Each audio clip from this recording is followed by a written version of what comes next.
الحمد لله الذي زين النبيين بحبيبه المصطفى ومن على المؤمنين بنبيه المجتبى. الصلاة والسلام على سيدنا ومولانا محمد خير الورى وعلى آله وأصحابه المتأدبين بالتقوى. أما بعد فأعوذ بالله السميع العليم من الشيطان اللئيم الرجيم. بسم الله الرحمن الرحيم. قل لا أسألكم عليه أجرا إلا المودة في القربى. صدق الله مولانا العظيم. إن الله وملائكته يصلون على النبي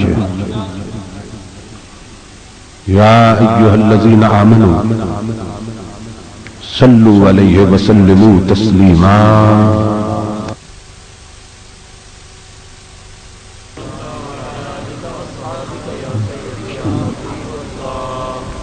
لائق صد احترام معزز مشائخ و علماء کرام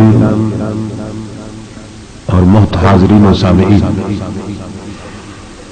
اللہ رب العزت کا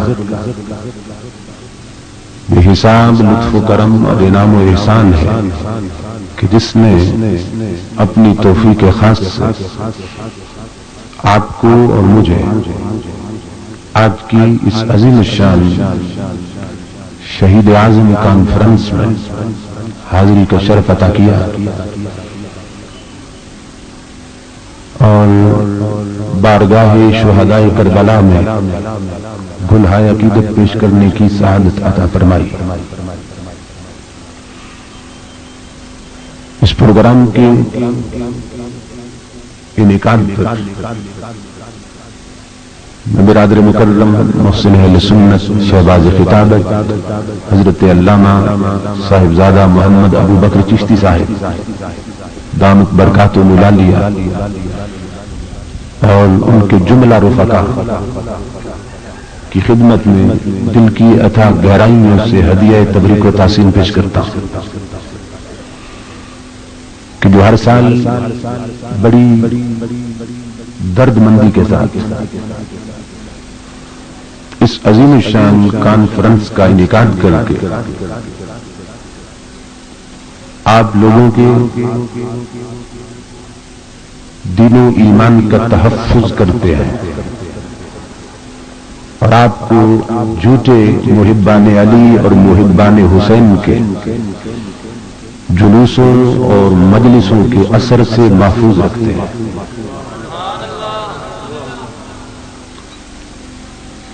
ان کی صحت کے لیے اور ان کی لمبی زندگی کے لیے دعا کرتے رہا گیا. رہے یہ لوگ جو بزم جہاں کی رونق ہیں، ہمارا کیا ہے اگر ہم رہے نہ رہے. اللہ پاک ان کا سایہ تعدیر اہل سنت کے سروں پہ قائم رکھے. یہ دور بڑے فتنوں کا دور ہے اور اسلام کے بعض نادان دوستوں نے اسلام کے اتنے ٹکڑے کر دیے ہیں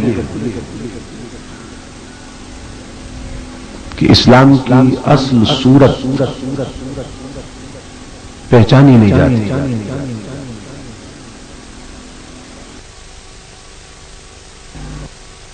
نبی اکرم صلی اللہ تعالی علیہ وآلہ وسلم کے تعلق اور حضور کی نسبت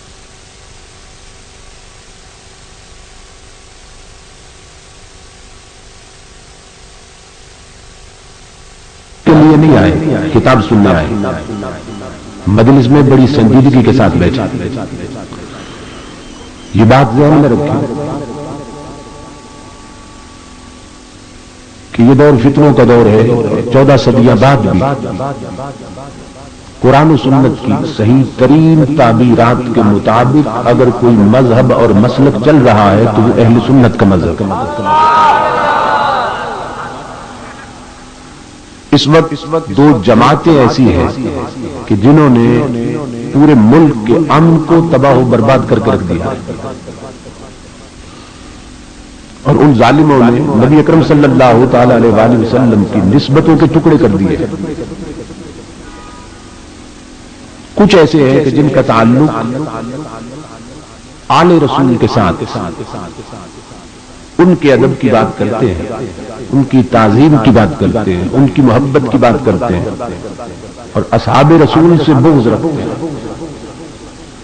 اور کچھ ایسے ہیں کہ جو اصحاب رسول کی محبت کی بات کرتے ہیں۔ دفاع صحابہ کانفرنسز ہوتی ہیں اور ان کے ادب اور ان کے مرتبہ اور مقام کی بات کرتے ہیں، لیکن آل رسول سے بغض رکھتے ہیں۔ اور حیرت کی بات ہے کہ جس کی نسبت نے آل کو آل بنایا ہے اور جس کی نسبت نے اصحاب کو اصحاب بنایا ہے، اس کے ساتھ قلبی رابطہ نہیں ہے۔ جو آل کی محبت کے دعوے دار ہیں ان کے سامنے آل رسول کی ذکر کرو، آل رسول کا ذکر کرو، ان کی بات کرو، ملنگ قابو میں نہیں رہتے، اچھلتے ہیں، کودتے ہیں، نعرے لگاتے ہیں، لیکن جس کی آل ہے اس رسول کی بات کرو، ٹس سے مس نہیں ہوتی۔ یہ بات ہے کہ نہیں؟ اسی طرح جو اصحاب رسول کی محبت کے دعوے دار ہیں ان کے سامنے اصحاب پیغمبر کی بات کرو، مرنے مارنے پہ اتر آتے ہیں، جذبات قابو میں نہیں رہتے انہیں۔ لیکن جس کے اصحاب ہیں اس رسول کی عظمت کی بات کرو، موت طاری ہو جاتی ہے۔ وہ آل تو ہر گھر میں ہے، صحابی صحبت سے بنا ہے، سنگی بیلی تو ہر ایک کے ہوتے ہیں۔ یہ کون سی نسبت ہے کہ جس نے صحابہ کو نبی اور رسولوں کے بعد پوری کائنات میں بلند کر دیا؟ آل ہر گھر میں ہے، یہ کون سی نسبت ہے جس نے آل کو ہر آل سے بلند کر دیا؟ یہ تو حضور کی نسبت۔ اگر آقا کا تعلق ہٹا دیا جائے، اللہ کی عزت کی قسم، نہ آل آل رہتی ہے، نہ صحابی صحابی رہتے ہیں، تو جڑ کے ساتھ تو تعلق نہیں ہے۔ جس کی نسبت عظمت دے رہی ہے اس پیغمبر کے ساتھ تعلق نہیں۔ اور سنیے، تمہیں جہاں موقع ملتا ہے دونوں کے جھنڈے اٹھا لیتے ہو، دونوں کے جلوس میں شرکت کرتے ہو، اور دونوں کے لیے دل میں نرم گوشہ رکھتے ہو۔ سنو، اس بات کو دل کی تختی پہ لکھ لو۔ شہید اعظم کانفرنس میں آنے والوں، یہ میں میسج کنوے کر رہا ہوں، اپنے ایمان کا تحفظ کرو۔ جو آل رسول کی محبت کی بات کرے اور اصحاب رسول سے بغض رکھے، یہ رافضیت ہے۔ جو آل رسول کی محبت کا دعوے دار ہو اور اصحاب رسول سے بغض رکھے، وہ رافضی ہے۔ اور جو اصحاب رسول کی محبت کا دعویٰ کرے اور آل رسول سے بغض رکھے، وہ خارجی ہے۔ دشمن اور دوست کو پہچاننے کی کوشش کرو۔ آل رسول کی محبت کا دعویٰ کرنا اور اصحاب رسول سے بغض رکھنا، یہ خارجیت ہے۔ اور آل رسول سے محبت کرنا اور اصحاب رسول سے بغض رکھنا، یہ رافضیت ہے۔ اور جس خوش نصیب کے سینے میں ان دونوں کی محبت کے چراغ جل اٹھے، یہی سنیت ہے۔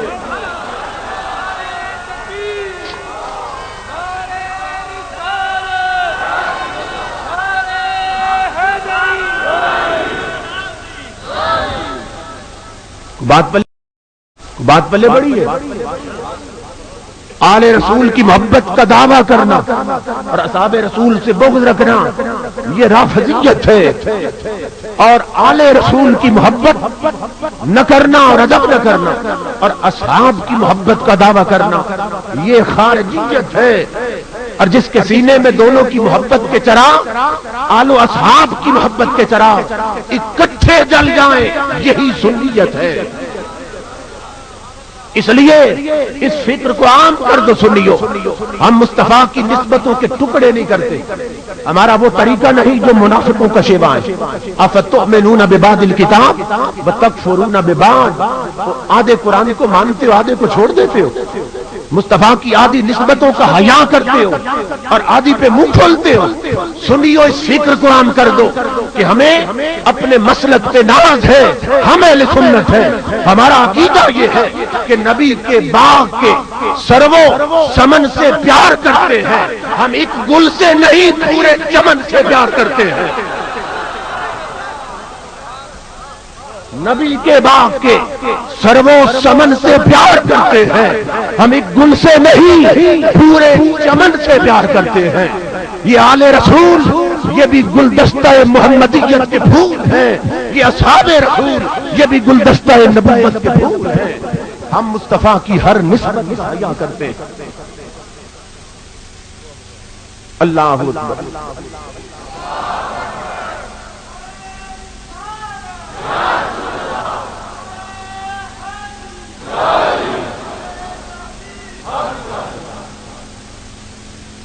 اور باقی امام علی مقام کے حوالے سے میں بات آخر میں ایک نقطہ سمجھا دوں گا۔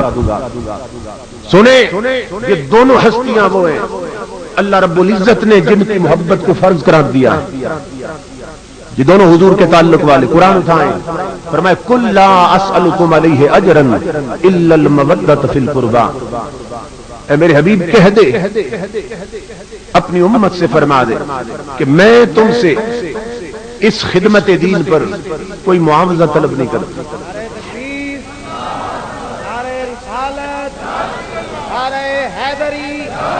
حضرت مولانا قاری جاوید اختر صاحب،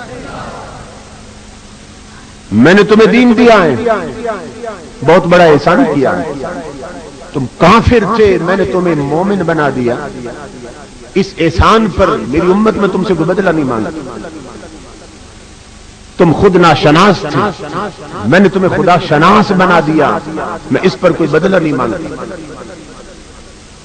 تم بتوں کی چوکٹ پہ جھکتے تھے میں نے تمہیں اللہ کی معرفت دی، امت میں اس پر کوئی بدلہ نہیں مانگتا۔ کل اے میرے حبیب آپ ان سے کہہ دیں، توجہ کریں، جو مقصودی بات ہے جو کہنا ہے نا حضور نے اللہ کے حکم پر، وہ کل کے بعد شروع ہو رہا ہے۔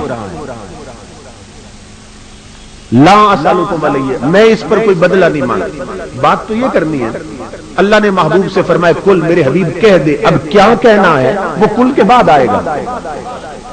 کہنا کیا ہے وہ کل کے بعد آئے گا، مقصودی کلام کل کے بعد شروع ہو رہا ہے، لیکن قربان جائیں میرے رسول تیری امانتوں کے، میرے آقا نے اللہ کا ایک لفظ کل بھی ضائع نہیں ہونے دیا۔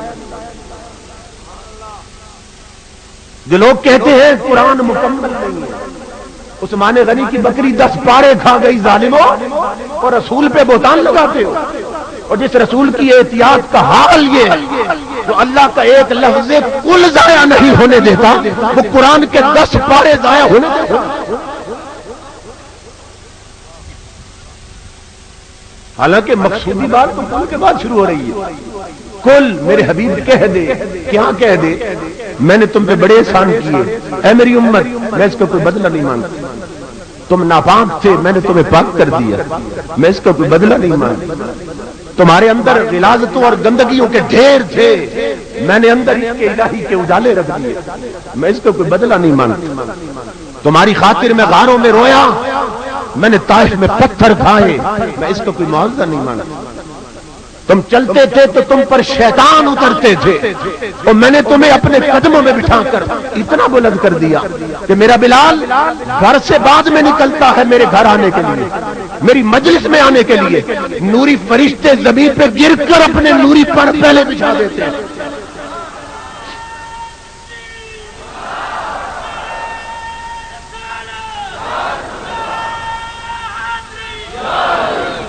میں اس پر کوئی بدلہ نہیں مانگتا۔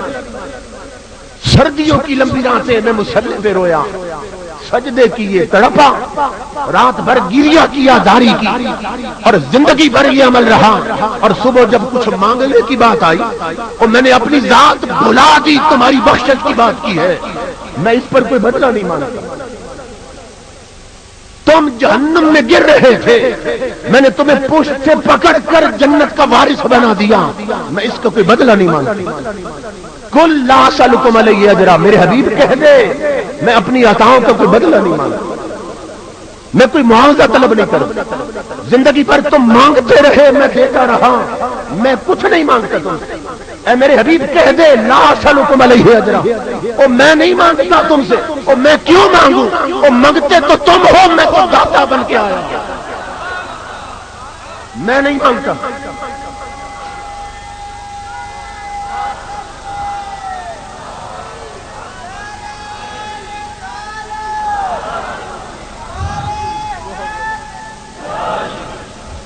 توجہ سے سنیے گا,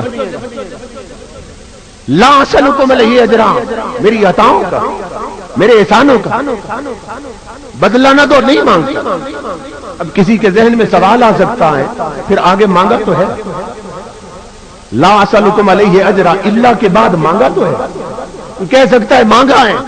اللہ نے اسی لیے فرمایا میرے حبیب بات ہی کل سے شروع کرنا, یہ تو نہیں میں کہتا ہوں. یہ آگے جو شے مانگ رہا ہے نا, یہ میرے حبیب, یہ طلب مصطفیٰ نہیں, طلب خدا ہے, یہ میری طلب ہے. میں کہتا ہوں تو زندگی بھر دیتا رہے اور یہ لیتے رہے, اب میرے حکم پر تو بھی تو کچھ مانگنا, تو بھی تو کچھ مانگ. کیا مانگو مولا؟ فرمایا میرے حبیب کہہ دے اپنی امت سے, اور میری زندگی بھر کی عطاؤں کا صلہ, میرے احسانوں کا بدلہ, میرے کرم, میرے فضل, میری رحمتوں کا صلہ میں مانگتا نہیں ہوں. لیکن اگر تمہیں کچھ حیا ہے اپنی غلامی کا اور میرے احسانوں کا کوئی بدلہ دینا چاہتے ہو, تو اے میری امت صرف ایک بات کہہ رہا ہوں, بس جو میرے قرب میں رہتے ہیں, جو میری جھونک کے پھیرے لگاتے رہتے ہیں, جو میرے قدموں میں بیٹھتے ہیں, جن کا تعلق محمد کے گھر کے ساتھ ہے اور نسبت محمد کے در کے ساتھ ہے, جو اصحاب رسول ہیں یا آل رسول ہیں, بس ان کی محبت کے چراغ اپنے سینوں میں روشن رکھا کرو. صرف اتنا مانگتا ہوں.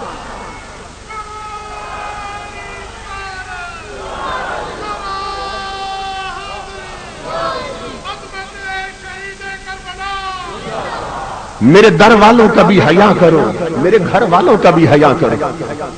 الا المودۃ فی القربا, جو میرے قرب میں رہتے ہیں نا, جو میرے آس پاس رہتے ہیں, جو میری جھونک کے پھیرے لگاتے رہتے ہیں, جو میرے قدموں کے طواف میں رہتے ہیں, بس ان کی محبت کے چراغ دلوں میں روشن کر لو. اللہ اکبر. یہاں آل رسول اور اصحاب رسول کی بات کی اور دونوں کی عظمت کو بیان کیا. قرب والے کون ہیں حضور؟ آل رسول بھی اور اصحاب رسول, یہ دونوں کا تعلق نبی اکرم صلی اللہ تعالی علیہ وسلم کے ساتھ. اب سنو, ان دونوں سے محبت نہ کرنا اور ان کا ادب نہ کرنا, امام الانبیاء نے وعید کیا سنائی ہے, 3 دھمکیاں دی حضور نے. فرمایا ومن لم یعرف اطرتی والانصار والاربع فهو لاحدى ثلاث, انہیں چھوٹی ہستیاں نہ سمجھو, جو میری آل کا حق نہ پہچانے اور جو میرے صحابہ کا حق نہ پہچانے اور جو میرے دیس والوں کا حق نہ پہچانے. حضور نے فرمایا جو میرے اصحاب کا ادب نہ کرے, مراد یہ, اور جو میرے آل کا ادب نہ کرے, در والوں اور گھر والوں کا حیا نہ کرے اور ان کی محبت سینے میں نہ رکھے, فرمایا سن لو, اس کی پیشانی پر لاکھوں بار سجدوں کے داغ بن جائیں, اس کے بستر کاندھوں پہ آ جائیں دینی فکر میں, وہ مفت لٹریچر پھیلاتا پھرے, وہ جگہ جگہ مدرسے کھول دے, وہ شیخ القرآن شیخ الحدیث بن جائے, زندگی بھر طواف کرتا رہے.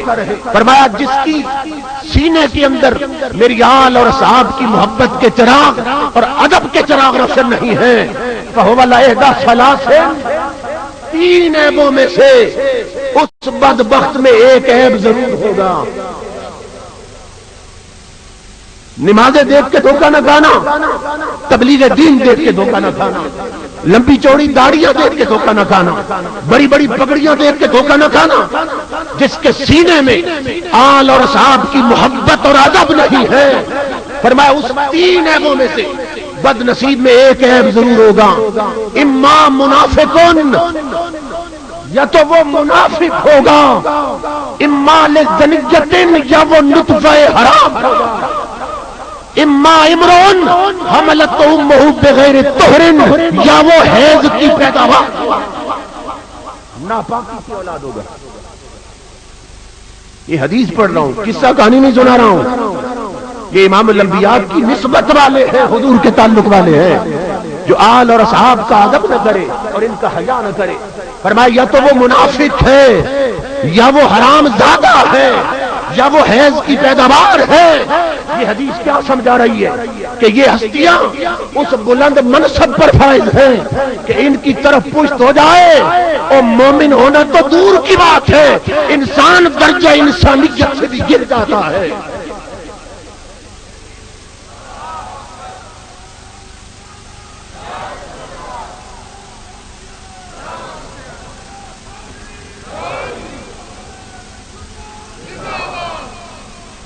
وقت متحمل نہیں ہے، میں سمیٹنے لگا مضمون کو۔ امام الانبیاء نے پھر آل اور صحابہ کی بات کی۔ آقا نے فرمایا ان الانساب تنقطع یوم القیامت الا سببی و نسبی و سحری۔ فرمایا لوگوں قیامت کے دن سارے رشتے ناطے رشتہ داریاں منقطع ہو جائیں گی مگر تین رشتے وہاں نہیں ٹوٹیں گے۔ قرآن کہتا ہے یوم یفر المرء من اخیہ وامہ وابیہ وصاحبتہ وبنیہ، کہ ماں بھول جائے گی، باپ بھول جائے گا، رشتے بھول جائیں گے، بیوی بھول جائے گی، بھائی بھول جائیں گے، سارے تعلق کٹ جائیں گے مگر آقا نے فرمایا میرے غلاموں گھبرانا نہیں ہے، تین تعلق نہیں ٹوٹیں گے، الا سببی و نسبی و سحری۔ اے میرے غلاموں سارے تعلق کٹ جائیں گے مگر محمد کی غلامی کا رشتہ نہیں ٹوٹے گا۔ قرآن کہتا ہے ماں بھول جائے گی،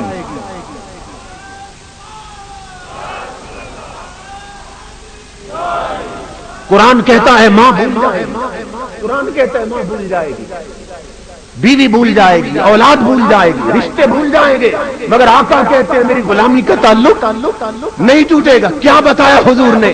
فرمایا میرا کلمہ پڑھنے والوں گھبرانے کی ضرورت نہیں، قیامت کے حشر کے میدان میں یہ تو ممکن ہے، یہ تو ممکن ہے کہ ماں اولاد کو بھول جائے، یہ ناممکن ہے مصطفیٰ امتی کو بھول جائے، یہ ناممکن ہے۔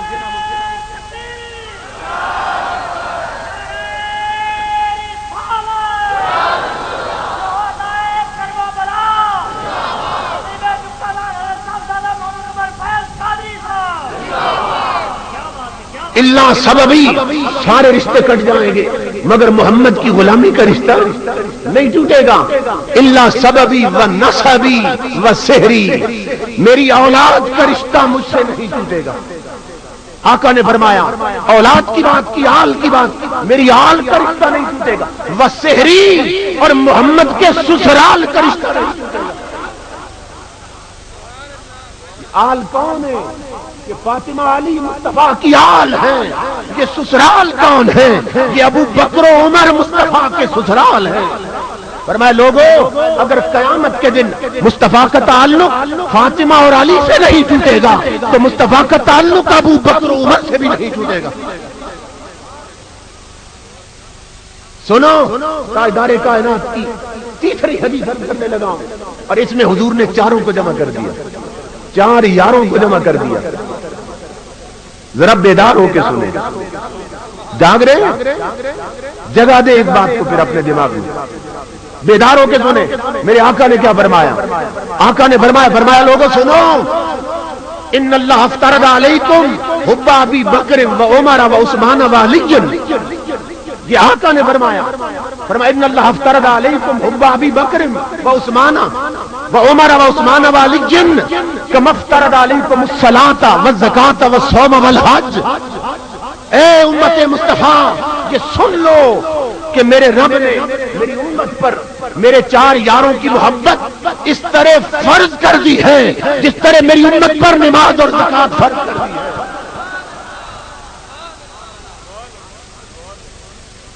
یہ کس سے کہانیاں نہیں ہیں،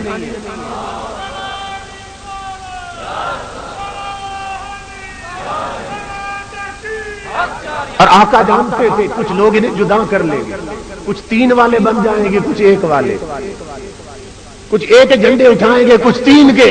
میرے آقا نے وعید سنائی، فرمایا سنو ان چاروں کو اکٹھا میں نے کیا ہے، یہ چاروں میرے ہیں۔ فمن ابغض واحدا منہم، ان چاروں میں سے جو کسی ایک کے ساتھ بغض رکھے، دشمنی رکھے، عداوت رکھے سینے میں، لم یقبل اللہ لہ صلاۃ ولا زکاۃ ولا صوما ولا حجا، جو ان چاروں میں سے کسی ایک کے ساتھ بغض رکھے اس کی زندگی بھر کی نمازیں بھی مردود ہیں، زکاتیں بھی مردود ہیں، اس کے حج بھی مردود ہیں، اس کے روزے بھی مردود ہیں، میں تو کہتا ہوں وہ خود مردود ہے۔ ان چاروں میں سے کسی ایک کے ساتھ بغض رکھے اس کی نماز، روزہ، حج اور زکات سب کچھ مردود ہے، وہ خود مردود ہے۔ اللہ اکبر۔ تو ان چاروں کی محبت اور آل اور اصحاب کا ادب اور احترام امام الانبیاء نے امت کو خود سکھایا ہے۔ اب جنہوں نے ڈائریکٹ حضور سے صحابہ نے قرآن سیکھا تھا، کیا ان کے سینوں میں ان کا ادب نہیں ہوگا آل کا؟ یا جنہوں نے ڈائریکٹ حضور سے قرآن سیکھا تھا، کیا آل کے دل میں اصحاب کا ادب نہیں ہوگا؟ کہ قرآن نے تو دونوں کا ادب اور دونوں کا محبت اس کو فرض قرار دیا ہے۔ اب سنیے، اعتراض ہوتا ہے بالخصوص حضرت فاروق اعظم پہ۔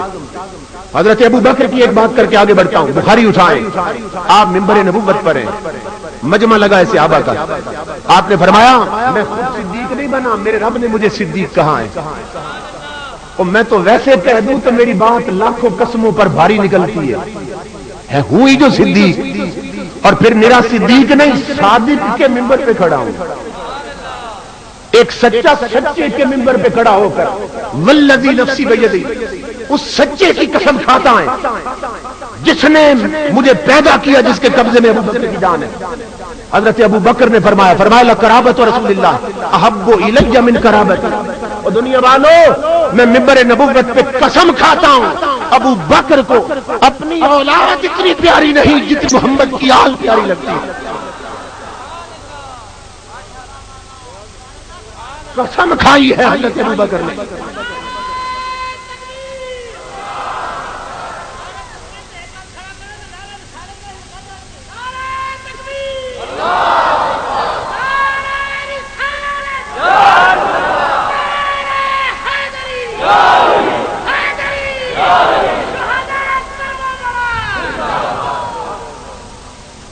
زیادہ تان فاروق اعظم پہ ہوتا ہے، انہوں نے بڑا ظلم کیا معاذ اللہ۔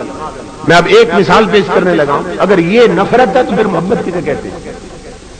مسجد نبوی میں مال غنیمت تقسیم ہو رہا ہے، قطار لگی ہے، صحابہ کو فاروق اعظم مال دے رہے ہیں، اچانک حسنین آ گئے دونوں بھائی، فاروق اعظم رک گئے، فرمایا بیٹو قطار میں نہ لگنا، جانتے تھے یہ قطار والے نہیں، یہ تو یار والے ہیں، وہ انہیں دیکھ کر تو مصطفیٰ منبر چھوڑ دیتا، بیٹا قطار میں نہ لگنا، ادھر آؤ بغیر قطار کے لے جاؤ۔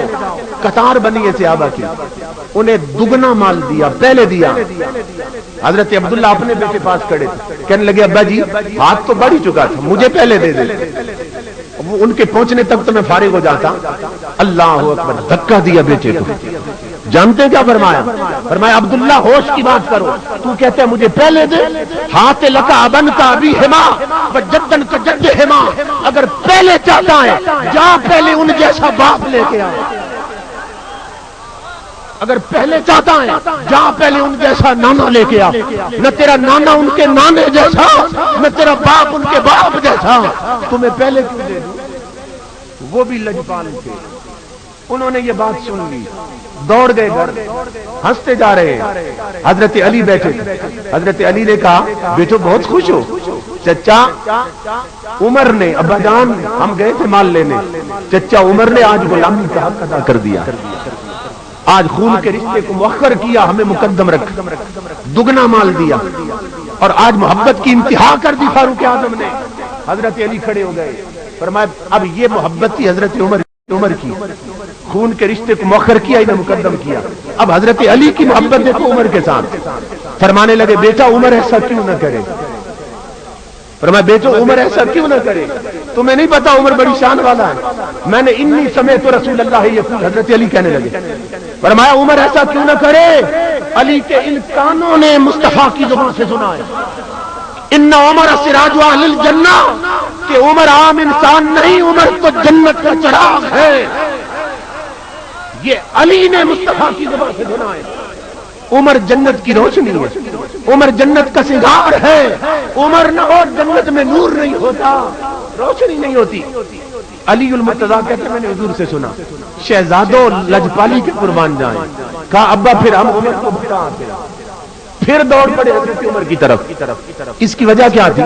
وجہ یہ تھی صحابہ کے لیے اس سے بڑھ کر کائنات میں اور کوئی دولت نہ تھی کہ انہیں کوئی یہ بتا دے کہ تمہارے بارے میں آقا نے یہ کہا. محبوب کی زبان پر اگر ذکر آئے نا تو عاشق پھولے نہیں سماتے. ان کے کان ترستے تھے کوئی بتائے کہ حضور نے ہمارے بارے میں کیا کہا. دوڑ پڑے دونوں شہزادے فاروق اعظم کی طرف. دوڑ پڑے. فاروق اعظم مال غنیمت تقسیم کر رہے تھے. چچا ابا جی نے ایک حدیث سنا دی ہے، ہم آپ کو خبر دیں. ہمارے ابا جی کہتے ہیں کہ انہوں نے حضور سے سنا ہے، انہوں نے آقا سے سنا ہے. ابا جی فرماتے ہیں کہ انہوں نے آقا سے سنا ہے. حضرت علی نے آقا سے سنا ہے کہ عمر تو جنت کا چراغ ہے. فاروق اعظم وجد میں آ گئے، قطاریں بھول گئی، مال غنیمت بھول گیا، ہچکی بن گئی. فرمایا بیٹو اور یہ بات سننے کے لیے تو عمر کے کان ترستے تھے. یہ تمہارے ابا نے یہ بات کی ہے؟ جی چچا انہوں نے یہ کہا ہے. فرمایا میں اپنے کانوں سے سننا چاہتا ہوں، لے چلو مجھے ابا کے پاس. دوڑتے دوڑتے آئے فاروق اعظم، حضرت علی کے گھر پہنچے، ہاتھ چومے حضرت علی کے. کہا علی آپ نے یہ بات کی ہے؟ فرمایا میں کوئی جھوٹ کہتا ہوں؟ علی تقیہ نہیں کرتا، علی حق کہہ رہا ہے. میں نے خود حضور سے سنا، آقا کہتے ہیں آپ جنت کے چراغ ہیں. سنو سنو اگلی بات سننے والی ہے. فاروق اعظم نے آنکھیں چوم لی. کہا علی مجھ پہ پھر ایک احسان کر دو، یہ بات مجھے لکھ کے دے، مجھے تحریر کر دو. علی فرمایا ایک بار نہیں میں 100 بار لکھ دیتا ہوں. میں نے خود جو سنا آقا کہتے ہیں تو جنت کا چراغ ہے. قلم لاؤ حسن، حسین کاغذ لاؤ. دونوں بھائی قلم کاغذ لائے. علی المرتضیٰ نے قلم پکڑا، کاغذ پہ قلم چلایا. وہ علی کی محبت کے جھوٹے دعوے داروں، اب میں علی کی تحریر پڑھنے لگا ہوں. اگر غیرت اور حیا ہے تو عمر کے مؤدب بن جاؤ. عمر کے لیے وہی عقیدہ رکھو جو علی کا ہے. علی نے کیا تحریر لکھی ہے سنو. علی المرتضیٰ نے لکھا، فرمایا ھذا ما ضمن علی بن ابی طالب لعمر بن الخطاب الرسول اللہ عن جبریل عن اللہ ان عمر سراج اہل الجنہ. علی اس بات کی ضمانت لکھ رہا ہے کہ علی نے رسول سے سنا، رسول نے جبریل سے سنا، جبریل نے خدا سے سنا. خدا بھی کہتا ہے عمر جنت کا چراغ ہے.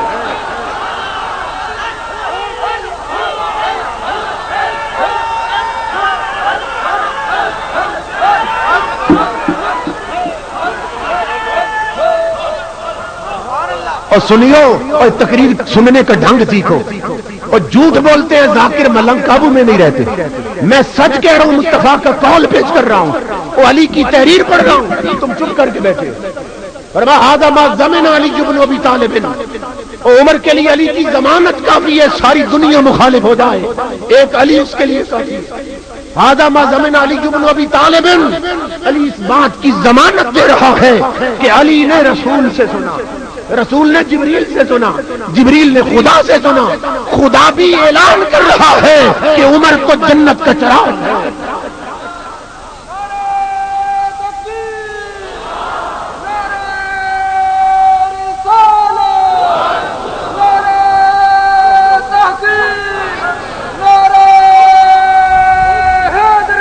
اگلی بات سنو، یہ تو حضرت علی کی محبت. اب عمر نے کیا کیا؟ کاغذ چوما، آنکھوں پہ رکھا، مسجد نہیں گئے، گھر چلے گئے. گھر والوں کو اکٹھا کیا. فرمایا میرے گھر والوں، عمر کی آخری وصیت سن لو. جب میں مر جاؤں تو مجھے قبر میں رکھو تو یہ ٹکڑا عمر کے کفن میں رکھ دینا. گھر والوں نے کہا عمر کیا ہوگا؟ فرمایا منکر نکیر آئیں گے سوال کرنے کے لیے قبر میں.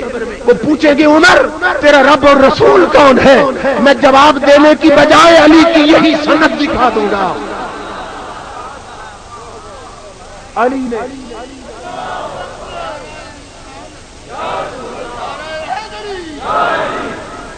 نے عمر کو جنت کی سند دے دی ہے.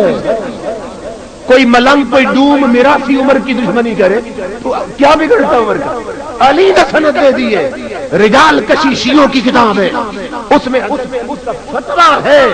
فرمایا لوگوں میں تمہیں بتاؤں مومن کون اور کافر کون. رجال کشی نام یاد ہے کشیوں کی کتاب, حضرت علی کا فتویٰ ہے اس میں. فرمایا میں تمہیں بتاؤں مومن کون اور کافر کون. اب علی کی نظر میں مومن کون؟ فرمایا زیادہ نمازیں دیکھ کے دھوکہ نہ کھانا, حج دیکھ کے, تلاوتیں دیکھ کے, پیشانی پر محراب دیکھ کے دھوکہ نہ کھانا, بڑی بڑی داڑیاں دیکھ کے دھوکہ نہ کھانا. علی کی نظر میں مومن کون؟ فرمایا حب ابی بکر و عمر ایمان. کسی کے سامنے مصطفیٰ کے دو یاروں ابو بکر و عمر کا ذکر کرو, سن کر چہرہ خوش ہو جائے علی کا فتویٰ ہے وہ مومن ہے. اور اب کافر کی پہچان یہ ہے وہ بغضہما کفر. کسی کے سامنے ابو بکر و عمر کی شان بیان کرو, سن کر پیشانی پہ بن پڑ جائیں علی کا فتویٰ ہے وہ کافر ہے, وہ کافر ہے, وہ کافر ہے. میں تو سینے میں لیے بیٹھا ہوں طوفانوں کو, تو میرے دل کے دھڑکنے کا گلہ کرتا ہے. لوگوں اپنے مقدر پہ ناز کرو, اللہ کی عزت کی قسم یہی مسلک اہل سنت قرآن و سنت کی صحیح تعبیرات کے مطابق ہے.